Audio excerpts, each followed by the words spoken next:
इस वक्त की सबसे बड़ी खबर यह है कि बीजेपी में आज बहुत बड़ा बदलाव होने जा रहा है। थोड़ी देर में नितिन नवीन की नई टीम का ऐलान होने वाला है।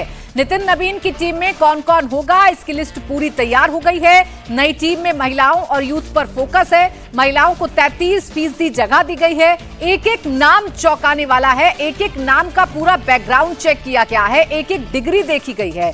पूरी फाइल जो है वो खंगाली गई है। ये टीम नई तरह की बीजेपी की शुरुआत कही जाएगी और अब देखना ये दिलचस्प है कि किन नामों को रिपीट किया जाएगा और किन नामों की छुट्टी होने जा रही है। ये तो तय है कि विनोद तावड़े और सुनील बंसल रिपीट हो रहे हैं, यानी कि फिर से उनका कमबैक हो रहा है, वो फिर से टीम में शामिल होंगे। इसके साथ ही साथ स्मृति ईरानी का कमबैक हो रहा है। स्मृति ईरानी को जगह दी जा सकती है इस नई टीम में। नितिन नवीन की नई टीम में कौन कौन होगा, इसकी एक्सक्लूसिव डिटेल इंडिया टीवी के पास है। नितिन नवीन की टीम में सबसे बड़ा जो बदलाव होने वाला है वो है स्मृति ईरानी। पूर्व केंद्रीय मंत्री स्मृति ईरानी को महामंत्री बनाया जाएगा। नाम तय हो गया है। स्मृति ईरानी को बता दिया गया है।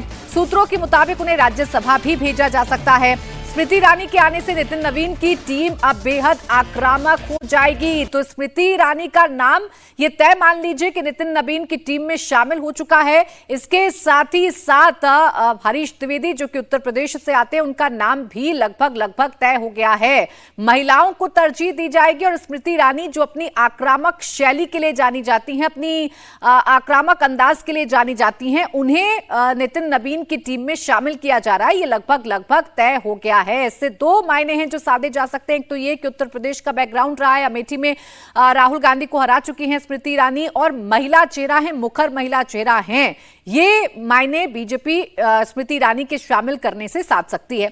बीजेपी में कई महामंत्रियों की छुट्टी भी होगी तो कई नए चेहरे भी शामिल होंगे। विनोद तावड़े, सुनील बंसल नितिन नवीन की टीम में रहेंगे। नितिन नवीन की टीम में हरीश द्विवेदी महामंत्री बनेंगे। अगले साल यूपी में चुनाव है, ऐसे में बस्ती से आने वाले हरीश द्विवेदी ब्राह्मण चेहरा रहेंगे। नितिन नवीन की टीम में संजय भाटिया को भी जगह दी जा रही है। हरियाणा से आने वाले संजय भाटिया एबीवीपी से जुड़े रहे हैं, मनोहर लाल खट्टर के करीबी हैं। वहीं गुजरात के वडोदरा से लोकसभा सांसद हिमांग जोशी का जबरदस्त प्रमोशन हो रहा है। नितिन नवीन की नई टीम में इन्हें बहुत बड़ी जिम्मेदारी मिल रही है।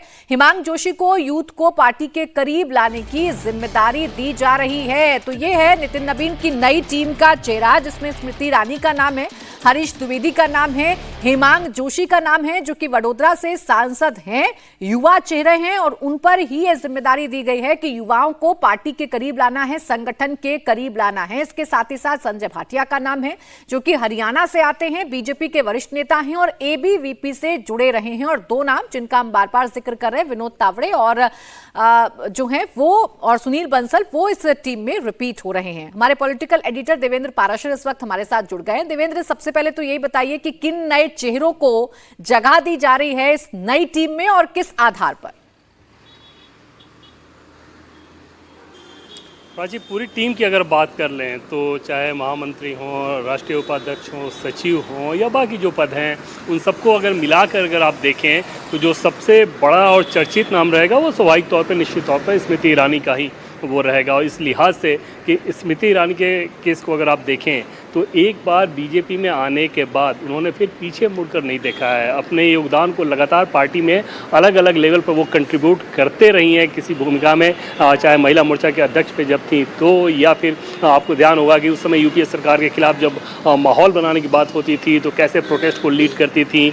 उसके बाद अमेठी में पहले ही चुनाव में किस प्रकार से बहुत क्लोज फाइट में राहुल गांधी को परेशान किया था और अगले चुनाव में राहुल गांधी को हरा भी दिया था। हालांकि इस बार के चुनाव में उनको सफलता हासिल नहीं हुई, लेकिन इसके अलावा अगर अलग अलग राज्यों में जहां भी चुनाव होते हैं बीजेपी के लिहाज से वो स्टार कैंपेनर के तौर पर रहती हैं और वो वैसी स्टार कैंपेनर हैं जो कि क्राउड पुलर तो हैं लेकिन बिहेव का एक तरह से एकदम से आम कार्यकर्ता की तरह करती हैं, इस लिहाज से कि घंटों आप उससे काम कराइए। और पिछले बंगाल इलेक्शन में ही देखा था मैंने प्राची की सुबह लगभग 7, साढ़े 7, 8 बजे वो निकली थी और रात में 1 बजे कैंपेन करके वापस लौटी थी और दिन भर में उनके कई कार्यक्रम रहते थे।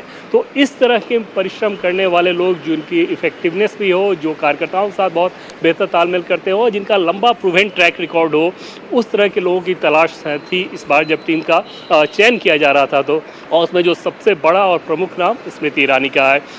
इसके अलावा दूसरे नए चेहरों की बात करें तो हरीश द्विवेदी, उनका भी वैसे ही कार्यकाल 1991 के आसपास वो विद्यार्थी परिषद के संपर्क में आ गए थे, संघ के शाखाओं में जाने लगे थे लगभग 17-18 साल की उम्र में। और उसके बाद फिर अलग अलग भूमिका में, चाहे बस्ती में लोकल लेवल की बात कर लें, गोरखपुर मंडल की बात कर लें, या फिर उत्तर प्रदेश की बात कर लें, बीजेपी में के संपर्क में आए जब, तो युवा मोर्चा में अलग अलग तौर पर अलग अलग भूमिकाओं पर उन्होंने अपना काम किया है। यूपी बीजेपी युवा मोर्चा के अध्यक्ष भी रहे हैं। तो कुल मिलाकर उनका भी एक प्रूवन ट्रैक रिकॉर्ड, और बस्ती से लगातार 2 बार सांसद, 2014 में, 2019 में। उसके बाद पिछले चुनाव में उनको हार का सामना करना पड़ा, लेकिन उसके बावजूद संगठन में उनकी क्षमता को देखते हुए उनको पार्टी के संगठन के काम में लगातार उनका इस्तेमाल किया गया। पार्टी के राष्ट्रीय सचिव रहे वो, बिहार में सह प्रभारी संगठन के, असम के चुनाव में वहाँ पे प्रभारी संगठन के, और उस लिहाज से जो सफलता हासिल हुई समझा जा सकता है कि उसमें उनका भी क्रेडिट गया। और अभी राजस्थान में लोकल बॉडी का इलेक्शन हो रहा है, तो वहाँ पर 5 जो प्रभारी बनाए गए हैं उसमें मुख्य प्रभारी हरीश द्विवेदी को ही बनाया गया है। तो वो चेहरा है जो पहले के रिपीटेड नाम हैं, उनमें बड़ा नाम सुनील बंसल और विनोद तावड़े। सुनील बंसल के लिहाज से अगर बात करें तो आपको ध्यान होगा कि उत्तर प्रदेश के चुनाव में जब उनको कमान सौंपी गई थी, और वहाँ से चाहे 2014 की लोकसभा की बात करें, 2017 विधानसभा चुनाव की बात करें, पार्टी के संगठन में ऊर्जा फूंकने में उनका बहुत बड़ा योगदान माना गया। उसके बाद जब यूपी से हटे तो फिर तेलंगाना जैसे राज्य की जिम्मेदारी दी गई, और हाल में सबसे बड़ी जिम्मेदारी जो थी वो ये कि बंगाल में पूरे संगठन की जिम्मेदारी उनको सौंपी गई, और वहाँ पर उन्होंने रिजल्ट दिया है। बूथ मैनेजमेंट के माहिर प्लेयर माने जाते हैं, और उनको शौक ही नहीं है कि मुझे कोई राज्यसभा में भेज दे, मुझे कोई मंत्री बना दे, बल्कि संगठन के काम में वो अपने आप को ज़्यादा तल्लीन रखते हैं, ज़्यादा कंफर्टेबल पाते हैं, और उस लिहाज से रिजल्ट डिलीवर करने वाले नेताओं में उनका नाम लिया जाता है। तो उनका नाम स्वाभाविक तौर पे विनोद तावड़े की अगर बात करें तो विनोद तावड़े का भी लंबा प्रोफाइल रहा है।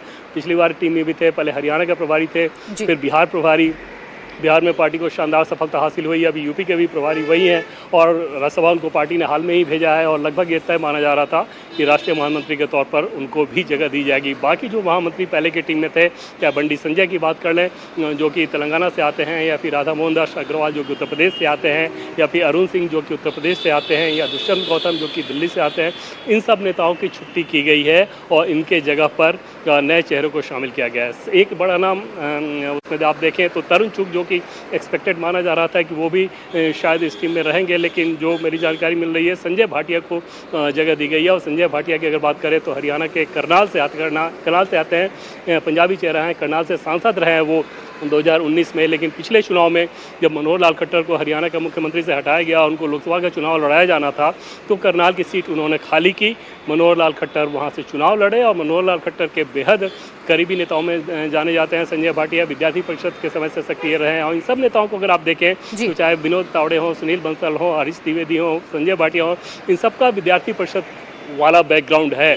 और वहाँ से आप विद्यार्थी परिषद का मतलब ये कि स्टूडेंट पॉलिटिक्स से आप सीखकर आगे बढ़े हुए हैं, और उस लिहाज से आप समझ सकती हैं कि हाल के दिनों में यूथ को लेकर एक जो चैलेंज आया बीजेपी के सामने, ऐसे में विद्यार्थी परिषद से निकला हुआ व्यक्ति अगर पार्टी के नेतृत्व को आगे बढ़ाए, पार्टी संगठन के अलग अलग पदाधिकारी के तौर पर, तो उस लिहाज से आप समझ सकते हैं कम से कम यूथ का जो माइंडसेट क्या होगा, यूथ किस प्रकार से सोचता है, वो ज़्यादा कंफर्टेबल रहेंगे, क्योंकि वहीं से निकलकर वो लोग आए हुए हैं, और वैसे लोगों को तरजीह दी गई है। तो कुल मिलाकर एक बेहतर संयोजन वाली टीम बनाने की कोशिश की गई है नितिन नवीन जी के लिए।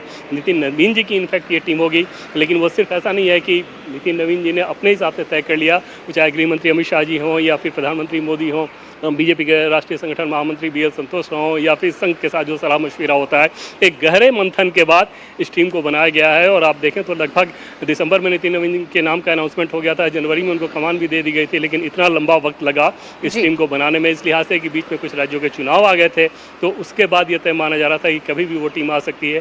तो ये टीम आ गई है। अब आगे की चर्चा ये भी चल रही है कि जब राष्ट्रीय टीम का अनाउंसमेंट हो जाएगा तो जल्दी संभव है कि सरकार में भी जो फेरबदल लंबे समय से जिसकी चर्चा चल रही है उसकी भी तस्वीर देखने को मिले।